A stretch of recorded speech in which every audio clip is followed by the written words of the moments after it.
Avinash bro, RBI ఏవో కొత్త UPI regulation తెస్తుందంట కదా, ఏంటవి? అవును బ్రో, అసలు ఆర్బీఐ ఈ రెగ్యులేషన్ దానికి మెయిన్ రీజన్ ఏంటి అంటే మన ఇండియాలో లాస్ట్ ఇయర్ 2025లో అరౌండ్ 22,000 crores ఫ్రాడ్ అయ్యింది.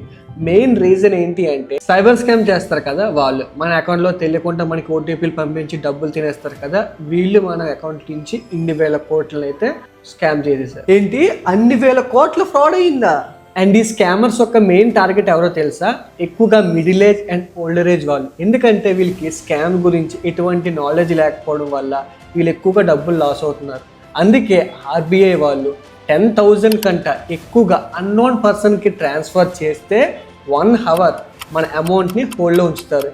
ఈలోపు మనం స్కామ్కి రిపోర్ట్ చేసి ఈ నెంబర్ గుర్తుపెట్టుకోండి, 1930కి రిపోర్ట్ చేయగలిగితే తర్వాత వాళ్ళు రీవెరిఫై చేసి ఆ అమౌంట్ని మళ్ళీ మన బ్యాంక్కి రీక్రియేట్ చేస్తారు. బ్రో, అయితే ఇలా ఎవరికి ట్రాన్స్ఫర్ చేసినా సరే 1 hour పెండింగ్లో ఉంటుందంటవా? లేదు, ఓన్లీ అన్నోన్ పర్సన్కి ట్రాన్స్ఫర్ చేస్తే మాత్రమే అమౌంట్ అనేది హోల్డ్లో ఉంటుంది. లేక మీ ఫ్రెండ్స్ అవ్వచ్చు, ఫ్యామిలీ అవ్వచ్చు, మీ బిజినెస్ ట్రాన్సాక్షన్స్ అనేవి మీరు అమౌంట్ ఎప్పుడైతే మీరు ట్రాన్స్ఫర్ చేస్తారో అట్ ఎ టైం ట్రాన్స్ఫర్ అయిపోతాయి. అండ్ అలానే మన ఇంట్లో పెద్దవాళ్ళు ఉంటారు కదా, వాళ్ళు 50,000 కంటే ఎక్కువగా యూపీఐ ద్వారా ట్రాన్స్ఫర్ చేస్తే ఒక ట్రస్టెడ్ పర్సన్ని యాడ్ చేసుకోవచ్చు. లైక్ వాళ్ళు అప్రూవ్ చేస్తేనే ఆ మనీ ట్రాన్స్ఫర్ అయ్యేలా ఉంటుంది.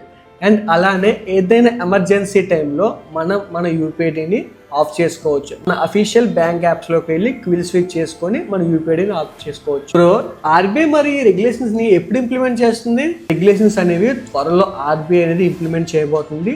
ఈలోపు మనం తెలిసిన వాళ్ళు ఎడ్యుకేట్ చేసుకుంటే కొంచెం ఈ స్కామర్స్ దగ్గర నుంచి మనం సేఫ్ అయ్యే అవకాశం ఉంది. సో అందరూ ముందుగా 1930 నెంబర్ని గుర్తుపెట్టుకోండి, స్పామ్ రిపోర్ట్ చేయడం తెలుసుకోండి. సో ఈ ఇన్ఫర్మేషన్ని ఎంతమందికి వీలైతే అంతమందికి షేర్ చేసి వాళ్ళు ఎడ్యుకేట్ చేయండి.